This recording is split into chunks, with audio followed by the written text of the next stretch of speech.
नमस्कार, बहुत स्वागत है आपका अपना बिहार में। आपके साथ मैं हूं सोनाली सिंह। बिहार में पॉलिटिकल घमासान के साथ साथ प्रशासनिक घमासान भी लगातार जारी है। पहले सीनियर आईएएस अधिकारी के पाठक का वायरल वीडियो सामने आया तो होमगार्ड्स और विकास वैभव के एक ट्वीट से प्रशासनिक हलके में भूचाल आ चुका है। हालांकि विकास वैभव ने अपने ट्वीट को लेकिन उनके विभाग ने उन्हें नोटिस जारी कर दिया और 24 घंटे के अंदर उस नोटिस का जवाब मांगा गया है। अगर विकास वैभव नोटिस का जवाब नहीं देते हैं या फिर संतुष्टिपूर्ण जवाब तो उनके खिलाफ कार्रवाई की जा सकती है।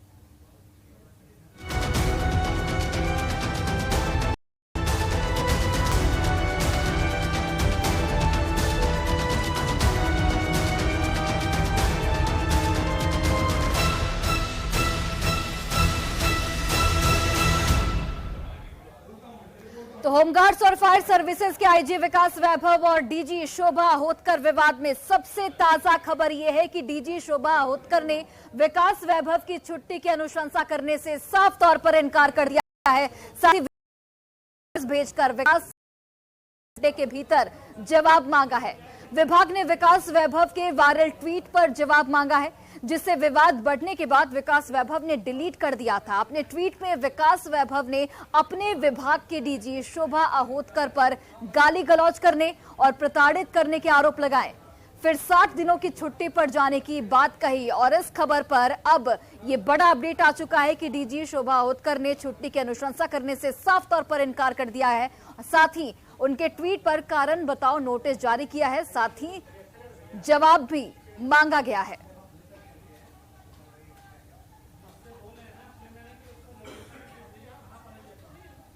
और देखिए, अब आपको बताते हैं कि विभाग ने क्या कुछ उस लेटर में लिखा है। तो विभाग ने लिखा है कि आज दिनांक 9 फरवरी 2023 की सुबह से सोशल मीडिया प्लेटफॉर्म तथा ट्विटर के द्वारा ट्विटर हैंडल से किया गया ट्वीट वायरल हो रहा है। मैसेज में आपके द्वारा लिखा गया है कि आप डीजी रैंक की महिला अधिकारी से गालियां सुन रहे हैं।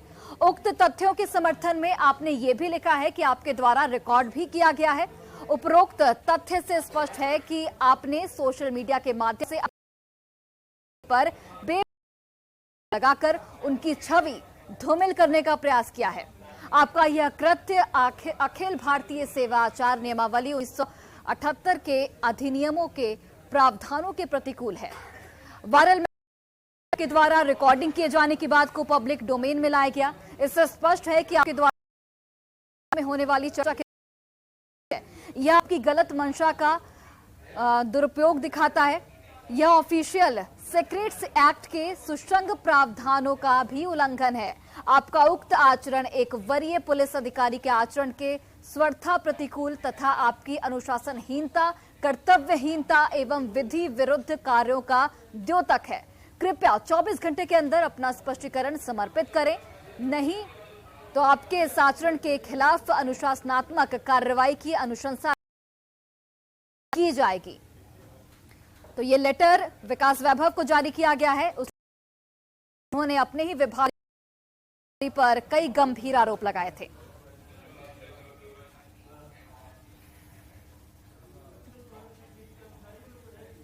और अब देखिए, ये जानना जरूरी है कि विकास वैभव ने क्या क्या आरोप लगाए थे। तो वो तरीके से ग्राफिक्स के जरिए समझाते हैं। देखिए, होमगार्ड और फायर सर्विसेज के डीजी पर आरोप विकास वैभव की ओर विकास वैभव पर कई गंभीर आरोप लगाए। डीजी शोभा होतकर पर गाली गलौज के आरोप विकास वैभव की ओर से लगाए गए। ट्विटर पर डीआईजी के खराब बर्ताव का जिक्र किया गया। गाली गलौज से तंग आकर विकास वैभव ने आवेदन दिया, उनकी ओर से आवेदन दिया गया था। अब देखिए, विवाद बढ़ते ही विकास वैभव ने हालांकि ट्वीट को डिलीट कर दिया है। मच गया है। इस ट्वीट के बाद नोटिस भेजा गया है विभाग की ओर से और उनसे संतोषजनक जवाब की मांग की गई है। अगर संतोषजनक जवाब नहीं मिलता है तो उनके खिलाफ कार्रवाई की जाएगी। अब देखिए, नोटिस का विकास वैभव जवाब देंगे या फिर नहीं, ये एक बड़ा सवाल है। विकास वैभव के ट्वीट के बाद विभाग ने नोटिस विकास वैभव के आरोपों को विभाग ने खारिज किया है। विकास वैभव के आरोपों को आपत्तिजनक विभाग की ओर से बताया गया है। विभाग की छवि को धूमिल करने का आरोप लगाया गया है विकास वैभव पर। हीनता और कर्तव्यहीनता बताया है। विकास वैभव की छुट्टी की अनुशंसा करने से इनकार कर दिया गया है। विकास वैभव के ट्वीट पर विभाग ने स्पष्टीकरण की मांग की है। विकास वैभव से 24 घंटे के भीतर जवाब मांगा गया है और अगर विकास वैभव जवाब नहीं देते हैं, जवाब नहीं देते, खिलाफ अनुशासन कार्रवाई की जा सकती है। यानी कि संतोषजनक जवाब नहीं देने पर कार्रवाई उनके खिलाफ हो सकती है। विकास वैभव पर मीटिंग में मोबाइल ले जाने का आरोप लगा है। गलत मंशा से चर्चा को रिकॉर्ड करने का यहां पर आरोप लगाया गया है। विकास वैभव पर एक्ट के उल्लंघन का भी आरोप लगाया गया है। तो ये सभी आरोप विकास वैभव पर विभाग की ओर से लगाए गए हैं। साथ ही उन्हें 24 घंटे के अंदर कारण बताओ नोटिस का जवाब देने की भी बात कही गई है, नहीं तो उनके खिलाफ अनुशासनात्मक कार्रवाई की जा सकती है। अब देखिए, ये भी जान लेते हैं कि आखिर विकास वैभव हैं कौन। तो आईपीएस विकास वैभव होमगार्ड और फायर सर्विसेज के आईजी हैं। इससे पहले वो बिहार सरकार के गृह विभाग में सचिव रहे। पटना के एसएसपी रहते हुए बाहुबली नेता अनंत सिंह को उन्होंने गिरफ्तार किया था। इसके अलावा देखिए, केंद्रीय जांच एजेंसी यानी कि एनआईए में अपने दायित्व का वो निर्वहन भी कर चुके हैं। पुलिस सेवा में रहते हुए गरीबों और वंचितों के लिए वो हितों के जरिए काम करते हैं। वंचितों की शिक्षा के लिए इंस्पायर बिहार मुहिम चला रहे हैं। विकास वैभव सोशल मीडिया पर अक्सर एक्टिव रहते हैं और यही वजह है कि उन्होंने ट्वीट कर एक अपना ट्वीट साझा किया, जिसमें अपने ही विभाग के कई अधिकारियों पर उन्होंने कई गंभीर आरोप लगाए। उसके बाद अब ये विवाद बढ़ता जा रहा है। अब उन्हें कारण बताओ नोटिस विभाग की ओर से जारी किया गया, जिसका उन्हें 24 घंटे के अंदर जवाब भी देना है। तो देखिए, इधर विकास वैभव के आरोपों को लेकर बिहार की सियासत भी गर्मा चुकी है। जेडीयू प्रवक्ता अभिषेक झा ने कहा है कि ऐसे मामलों से प्रशासन और सरकार की किरकिरी होती है। वहीं आरजेडी प्रवक्ता एजाज अहमद ने कहा है कि सरकार इस मामले में गंभीर है और सारे तथ्यों की जांच के बाद कार्रवाई की जाएगी। आईपीएस विकास वैभव जी के ट्वीट को लेकर खबरें चल रही हैं। बताया जा रहा है कि किन्हीं डीजी मैडम के दबाव में वो काम कर रहे हैं। अब बेहतर तरीके से इसकी पुष्टि तो वही कर सकते हैं, लेकिन हमारा मानना है कि सिविल सर्विसेज को पास करके आए किसी भी अधिकारी को प्रोटोकॉल की जानकारी पूरी तरीके से होती है। सोशल मीडिया कोई प्लेटफॉर्म नहीं होता है अपनी बातों को कहने का। अगर कोई मामला है तो उचित प्लेटफॉर्म है, डिपार्टमेंट है, जहां वो अपनी बातों को बेहतर तरीके से कह सकते हैं। सरकार की या डिपार्टमेंट की हर चीज पर पैनी नजर होती है। मर्यादा का सभी को पालन करना चाहिए और मर्यादा के विपरीत जाकर इस तरह की बातें किसी भी दृष्टिकोण से उचित नहीं माना जाएगा। सरकार इस मामले में गंभीर है। सारे तथ्यों की जानकारी के बाद इस संबंध में जो उचित होगा वो कार्रवाई होगी। विकास वैभव एक सीनियर आईपीएस ऑफिसर है और उन्होंने एक सीनियर आईपीएस ऑफिसर पर ही आरोप लगाए। मामले की जांच जरूर होनी चाहिए। क्या विकास वैभव ने पुलिस मैनुअल का उल्लंघन किया है, इसकी भी जांच होनी चाहिए। और क्या शोभा अहोतकर अपने अधीनस्थ कर्मचारियों के साथ गाली गलौज करती हैं, इसकी भी जांच होनी चाहिए। दोनों जांच के मुद्दे हैं। तो आईपीएस विकास वैभव मामले पर अब पब्लिक भी खुलकर बोल रही है और पूरे मामले पर सरकार पर निशाना साध रही है। पटना में लोगों ने विकास वैभव की जहां जमकर तारीफ की, वहीं शोभा अहोतकर पर कार्रवाई की मांग की है। लोगों ने यहां तक कहा कि जाति विशेष को टारगेट किया जा रहा है। लोगों से बातचीत की हमारे सहयोगी रजनीश कुमार ने। बिहार के चर्चित आईपीएस विकास वैभव ने डीजी होमगार्ड शोभा अहोतकर पर गाली गलौज का आरोप लगाया है। ऐसे में सियासत जहां तेज हो गई है, वहीं पब्लिक भी अब खुलकर बोलने को तैयार है। तो राजधानी वासियों से भी हम बात कर लेते हैं, कैसे देख रहे हैं पूरे मामले को। जो शोभा अहोतकर जी ने बहुत ही गलत काम किया है और ये गलत काम अपने मन से नहीं किए हैं। उनके ऊपर किसी का बरदहस्त है और एक जाति विशेष के स्वरों को डिमोरलाइज करने के लिए उनको नियुक्त किया गया है। जैसा सवार रहेगा घोड़ा वैसा ही चलेगा। हालांकि घोड़ा को भी चाहिए कि हमारा क्या कर्म है, वो अपना कर्म नहीं समझ रहे हैं। कर्म को समझें और सवार जो है सो तो अभी जान ही रहे हैं। जैसा सवार रहेगा घोड़ा वैसा ही चलेगा। क्या हो गया अचानक कि अपने अधीनस्थ अधिकारी को जो है गाली गलौज कर रहे हैं? लगातार बिहार में ऐसा देखने को मिल रहा है। या तो किसी के दबाव में वो है या अपना जो उनका कर्म क्रियाक्रम है वो नहीं समझते हैं। कैसे अधिकारी मानते हैं विकास वैभव? मैंने दबाव में वो तो हैं ठीक, लेकिन दबाव में हैं कुछ न कुछ दबाव में है। देखिए, शोभा अहोतकर जब हाजीपुर एसपी थी ना, उस समय से विवादित है। ये ऐसी आईपीएस है कि हमेशा विवादित रहती है, चाहे जहाँ भी रहे। तो उनके बारे में कुछ कहना जो है ना बेकार है। और उनको तो आदत है किसी भी आईपीएस तो छोड़ दीजिए, आईएएस को भी बेइज्जत कर देना, किसी भी क्लर्क को बेइज्जत कर देना, किसी को डेमोरलाइज करना है, उनकी आदत है। वो हाजीपुर एसपी थी, तबे से हम लोग उनके देख रहे हैं। वो कैसे अधिकारी मानते हैं? वो बहुत अच्छे अधिकारी हैं, लेकिन उनको बेइज्जत किया गया। तो बेइज्जत किया गया तो क्या कहा जाएगा? क्या बिहारी को भी टारगेट किया जा रहा है? उन्होंने जो कहा। बिल्कुल बिल्कुल बिल्कुल बिहारी, शरद कुमार सिन्हा। बिल्कुल। तो पटना वासी हमारे साथ हैं और इन्होंने भी खुलकर समर्थन किया है विकास वैभव को और साफ कहा है कि एक अच्छे अधिकारी के साथ जो है बुरा बर्ताव हुआ है। ऐसे में सरकार को संज्ञान लेनी चाहिए और एक्शन भी लेनी चाहिए। कैमरामैन दीपक के साथ रजनीश कुमार, न्यूज़ 18 पटना।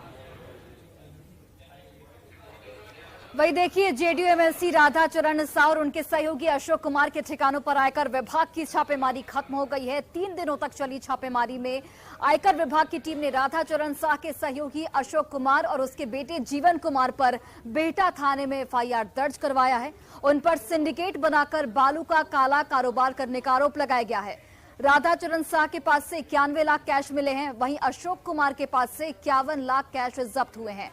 वहीं 225 करोड़ से अधिक की टैक्स चोरी के भी सबूत मिले हैं। होटल समेत अन्य कई चीजों में 150 करोड़ से अधिक के निवेश का पता चला है। वहीं कैश में लोन देकर लोगों से संपत्ति लिखवाने के सबूत मिले हैं। वहीं बेनामी खातों की मदद से करोड़ों रुपए के अवैध लेन देन करने का साक्ष्य मिला है। वहीं होटल, जमीन, जायदाद, बैंक शेयर, बीमा समेत अन्य कई चीजों में निवेश के सबूत मिले हैं। नोएडा, गाजियाबाद, मनाली, हरिद्वार में जमीन के निवेश का भी पता चला है। बालू की काली कमाई का पैसा होटल में लगाते थे। आरा के रिगल होटल, रिगल रिसोर्ट से लेकर मनाली के माइस्टिक ग्राउंड रिसोर्ट और हरिद्वार के होटल और रिसोर्ट तक में निवेश की जानकारी इस वक्त निकलकर सामने आ रही है। इसके अलावा देखिए, कई ट्रस्ट भी इन्होंने बना रखा था जिसके माध्यम से कई अस्पतालों और स्कूलों का संचालन किया जाता है। राधाचरण शाह और अशोक लोगों को कैश में लोन देने का भी धंधा करते हैं। व्यापारियों को लोन देने के बदले मोटा ब्याज वसूलते थे और समय पर पैसा नहीं देने वालों की संपत्ति को हड़प लेते थे।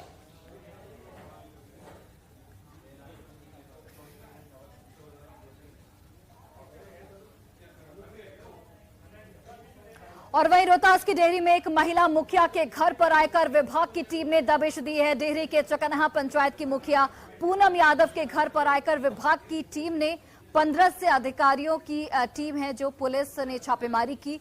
इस दौरान मुखिया पूनम देवी से गहन पूछताछ भी की गई। साथ ही घर में संपत्ति और लेन देन से जुड़े कई कागजातों की पड़ताल की गई। पूनम देवी आरजेडी के दिवंगत नेता पप्पू सिंह यादव की पत्नी है। कुछ साल पहले ही पप्पू सिंह यादव की बालू कारोबार के विवाद में गोली मारकर हत्या कर दी गई थी, जिसके बाद उनकी पत्नी पूनम यादव अपने भाई गुड्डू यादव के साथ मिलकर बालू के कारोबार को आगे बढ़ा रही हैं। पूनम देवी जेडीयू एमएलसी राधाचरण सेठ की भी बेहद करीबी मानी जाती हैं। राधाचरण के ठिकानों पर भी आयकर की टीम ने दबिश दी है।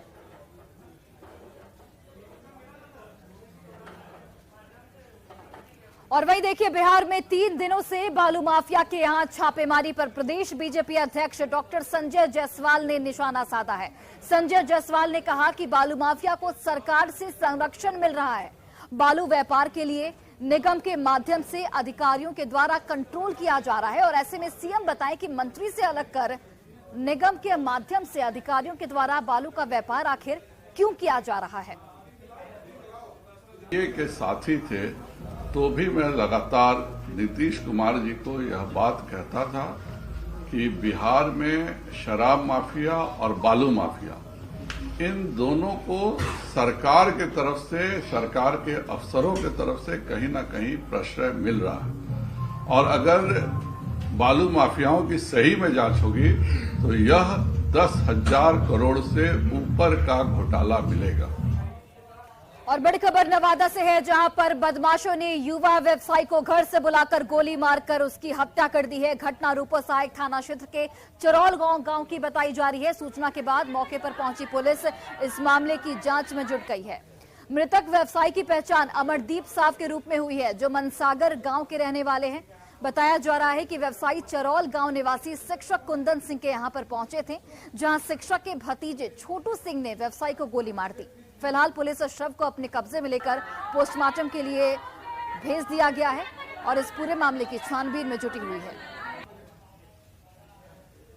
हमारे मामा जी को शाम 7:30 बजे के आसपास घर में उन्होंने बुलाकर घर में बिठाकर और उनको गोली मारकर हत्या कर दी गई। क्या करते थे ये साधारण बिजनेसमैन है, छड़ सीमेंट की दुकान है और एक किराना भी दुकान है गांव पे। कारण क्या रहा होगा? कारण तो मुझे पता नहीं है क्या है, लेकिन उनको शाम को बुलाया गया और गोली मारकर हत्या कर दी गई। और खबर दरभंगा से आपको बताते चले, जहां पर उत्पाद विभाग की छापेमारी के खिलाफ देकुली गांव के दर्जनों लोगों ने बहादुरपुर थाने की गश्ती टीम पर हमला कर दिया। आक्रोशित लोगों ने जमकर रोड़ेबाजी की है यहां पर। इसमें पुलिस की गाड़ी भी क्षतिग्रस्त हो गई। पुलिस कर्मियों ने हालांकि जान बचाने की यहां पर कोशिश की। इस दौरान स्थानीय चौकीदार विश्व पासवान का सिर फट गया।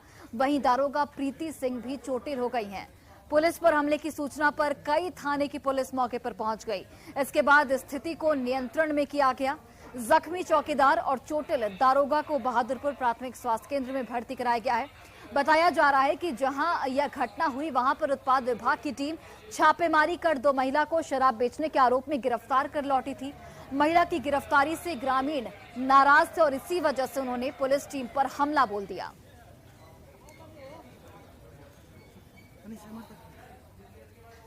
वहाँ झंझट हो गया। कैसे हाथ लगा हम लोग पीछे थे, पीछे कैसे उतरे कि वहाँ लाठी चार्ज कर दिया। आप लोग कहाँ गए थे? गश्ती में गए थे या छापेमारी में गए थे? हाँ, गश्ती में गए। लोग वहाँ के लोकल जो है सो उग्र हो गए और हमारा जो है सो बहादुरपुर लोकल थाना और हम चौकीदार लोग जो है सो वहाँ पहुँचे गश्ती दल के साथ। तो वहाँ के पब्लिक जो है सो हमारे थाना में महिला दरोगा थी, उनको ये एक्साइज पर उग्र होकर जो है सो रोड़ाबाजी और लाठी जो है सो रॉड जो है सो चलाने लगा, जिसमें हमारा चौकीदार जो है सो विश्व पासवान चौकीदार घायल हो गया। 5 दिन पहले हो गए आइ गेलखिन ना, तो हम बैठले छलिए आ अथी जे है से सबके कहलखिन जे पकड़ लेलखिन आ जे है से पकड़ के गाड़ी पर बैठा लेलखिन। वह पर सब उनट गेले। और देखिए, शिवहर में पिछले साल बाढ़ की रोकथाम के नाम पर जिले में तटबंधों की सुरक्षा पर लगभग 1 करोड़ 70 लाख रुपए खर्च कर दिए गए। इस पर सवाल उठ जा रहा है कि हर साल के लिए के नाम पर पूरे बिहार में तटबंधों की देखभाल को लेकर अरबों रुपए पानी की तरह बहा दिए जाते हैं। सूचना के अधिकार सामाजिक कार्यकर्ता जानकारी को हासिल करने का काम किया है। जल संसाधन विभाग के द्वारा इस जानकारी को उपलब्ध कराया गया है और इस पर अधिक जानकारी दे रहे हैं रंजन। मैं इस वक्त मौजूद हूँ शिवहर जिले के बागमती नदी के तटबंध पर और इस तटबंध के जरिए ही जल संसाधन विभाग के जो अधिकारी हैं वो जिले वासियों को सुरक्षित रखने का दावा करते हैं और हर साल इस तटबंध के देखभाल के नाम पर करोड़ों रुपए खर्च हो जाती है कि वह 2000 साल का यह जो प्रलंकारी स्वरूप था यानी बाढ़ की जो तस्वीर थी शिवहर जिले में नहीं आई थी। बावजूद शिवहर जिले में जो बागमती नदी के आसपास तटबंध स्थित है उसके रख रखाव पर 1 करोड़ 70 लाख रुपए खर्च किए गए हैं। आरटीआई के कार्यकर्ता के द्वारा जानकारी तब इसकी जानकारी उपलब्ध कराया गया है, जिसके बाद से यहाँ के लोग परेशान हैं कि आखिरकार जल संसाधन विभाग के अधिकारी इतनी भारी भरकम राशि खर्च कहाँ कर दिए। सूचना मांगे थे बागमती परियोजना से, तो सूचना जो उपलब्ध कराया गया है उसके अनुसार 1 करोड़ 70 लाख रुपए खर्च किए गए हैं। सबसे 2022 बाढ़ नहीं आया तो 1 करोड़ 70 लाख रुपए खर्च किए गए। अगर बाढ़ आता तो पता नहीं कितना खर्च किया जाता। और इसमें चौंकाने वाला बात यह है कि उसमें कई ऐसे मद हैं, जैसे कि झाड़ी के कटाई के नाम पे बागमती के नदी के अंदर के गाद को पतला करने में लगभग 10 लाख रुपए। सबसे भारी भरकम तटबंध में जो कटाव होता है उसके रोकने के नाम पर खर्च किए गए हैं, जिसमें 1,22,29,133 रुपए खर्च दिखाया गया है। और आपको जानकर हैरान, बागमती नदी के आसपास जो तटबंध है उसको देखभाल करने के नाम पर संसाधन विभाग द्वारा इसी तरीके से खर्च किया जाता है। और यह खर्च करने का जो हिसाब किताब है वो अपने आप में लोगों को हैरान कर देने के लिए काफी है। राकेश रंजन, न्यूज 18 सीतामढ़ी। बस इतना ही। आप देखते रहिए न्यूज 18 बिहार झारखंड।